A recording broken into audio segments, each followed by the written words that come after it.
All right, well, all this week, CNN's focusing on the road to rescue. These are tips to get you through the economic nightmare, and restoring confidence is key to any recovery. It depends on you feeling good about going to places like the mall or the car dealership, and consumer confidence right now is at an all-time low. Joining me now to discuss this is investment advisor Ryan Mack and financial advisor Jill Schlesinger. It's easy for me to say this morning. It sounds Irish. It's Schlesinger this morning. Exactly. Had both of you on the show yesterday, and we were talking about this, but we have some new information out today. One, Jill, we're expecting to get some new numbers out today, both on the housing market and inflation. Economists are saying that it looks like it's going to be a continuation or a deepening of the worst real estate slump in 70 years. And, of course, the ripple effect that we're seeing in communities on tax revenue, et cetera. What are you looking for in these reports out today, and about signs that things may be turning around?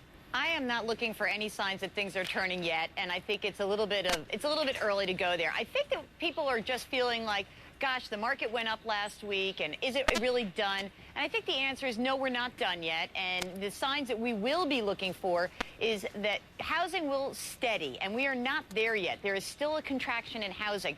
We also have to remember, Kieran, we doubled prices from 2000 to 2006. That kind of rapid rise is going to take some time to reverse. And so I don't think that's going to happen immediately. I think we're going to be going through the rest of this year looking at the housing numbers.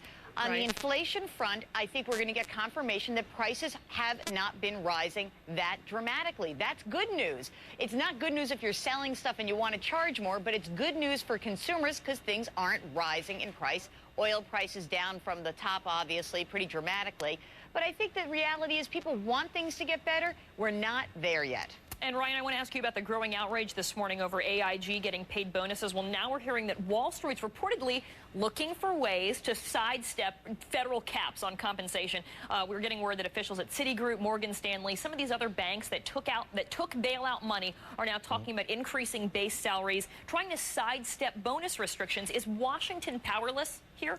Well, I don't think they are. I think there's new proposed legislation to make sure that a lot of these additional retention awards are as much as 95% taxable, so they can make sure that this money goes back to the American people. You know, I'm in Detroit right now. I have a lot of good buddies and friends who are working on the line, and they've got their contracts renegotiated for a lower price. Right. You know, and now, at the end of the day, individuals at AIG, not only do they get to keep their six-figure salaries, but and the $170 billion that the taxpayers who are working on the line gave them, but in addition to that, they get another $165 million. You're talking about consumer confidence. This actually makes individuals who are working on the line say, you know what, those who have and those who do not have as much as those who have are very discouraged. And what's almost the incentive to work hard, to go out, try to get additional education, try to go out and get retrained and make sure we can put in more productive hours, that makes people more discouraged. Right. I think that when we're talking about too big to be responsible, that's something that we have to draw the line.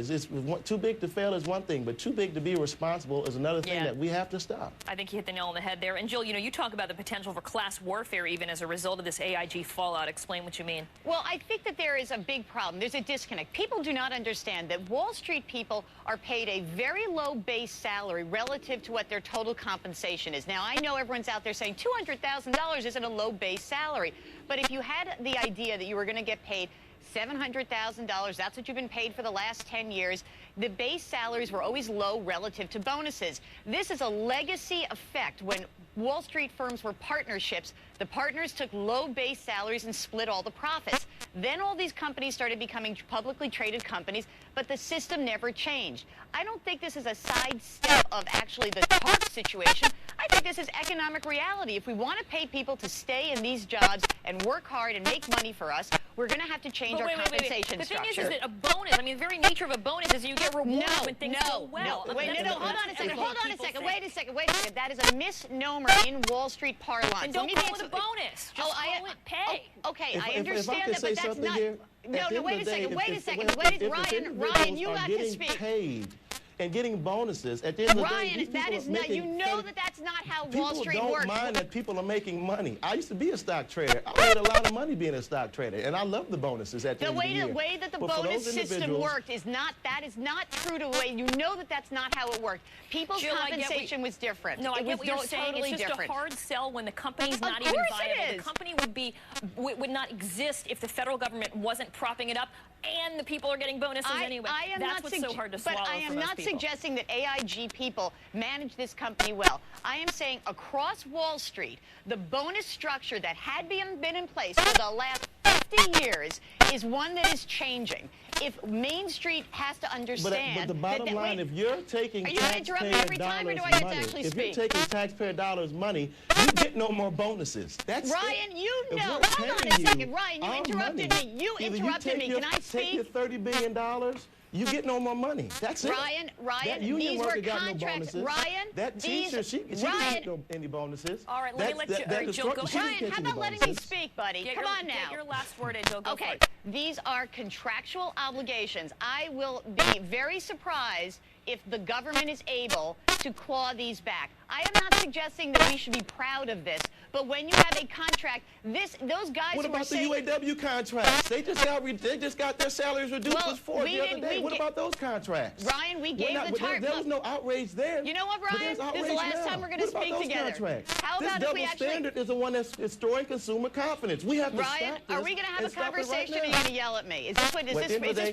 Is this productive? Double standard is what's causing the lack of consumer confidence in America, and the people are sick and tired of it. I think that you are painting... You sit back and you have these contracts with AIG, and we got to keep these contracts. Ryan, all right, you know what, Jill, this is what let me ask you this. This is what people want answered. Why is it that these contracts seem to be different than, as Ryan's pointing out, pilots, unions have gotten together, renegotiated in an effort to keep their company afloat, UAW as well. Why does it seem, at least to the everyday Joe, that Wall Street's exempt?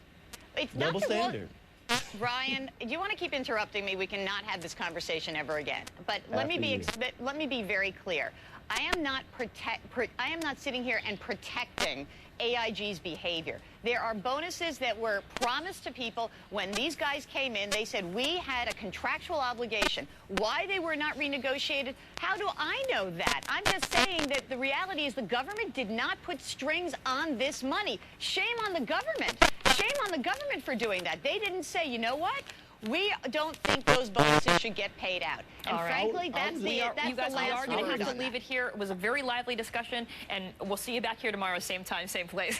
Ryan, Mack, and Jill Schlesinger, thanks so much. 37 minutes after the hour.